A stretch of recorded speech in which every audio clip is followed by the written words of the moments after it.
بسم الله الرحمن الرحيم، والصلاة والسلام على أشرف المرسلين سيدنا محمد صلى الله عليه وسلم النبي الأمين وعلى آله وصحبه أجمعين.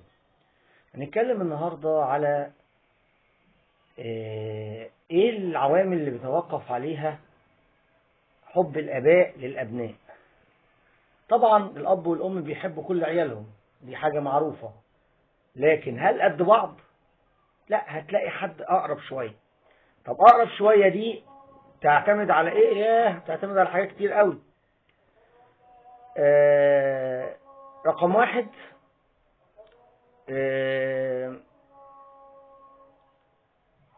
المعاملة. يعني في اطفال تلاقي معاملتها كويسة، دايما تمدح في باباها او في مامتها.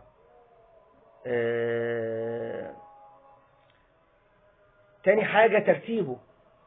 الأب والأم في منهم بيميل أقرب للابن الكبير لأنه أول فرحة وأكتر واحد معاشرهم بحكم عمره، وفي آباء وأمهات بيحبوا الأصغر. عشان كده يقول لك المثل آخر العنقود سكر معقود، اللي هو الصغير.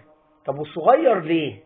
الكبير قلنا بحكم عشرته وأول فرحة وكده، الصغير لأنه الأضعف. الأصغر هو الأضعف، هو بحكم سنه وأقل واحد عاشر مامته وباباه، فبيبقوا دايما الأب والأم مايلين للأضعف، الأصغر، المريض، اللي عنده إعاقة، الأفقر يعني ماليا. فبيبقى فيه تعاطف دايما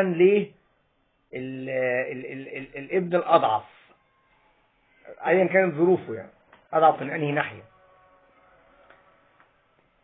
بتفرق كمان من ضمن الحاجات اللي بتفرق أكيد شبه الأب ولا الأم.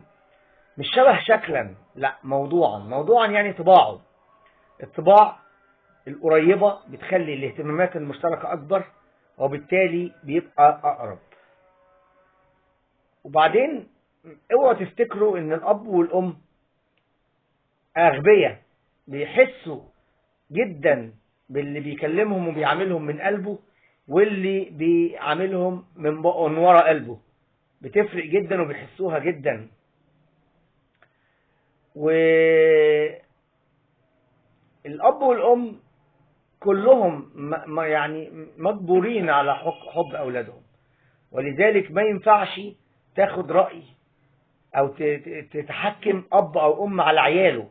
نسبة كبيرة العاطفة هتغلب العقل، لأن ابنك أو بنتك لو شيطان أو شيطانة برضو هتفضل تدافع عنهم وتحبهم، لأنهم أنت مجبور على كده بحكم إنهم من دمك، أنت أصلهم وهم فروعك، فلازم غصب عنك هتغلب العاطفة عليك. فدي العوامل اللي ممكن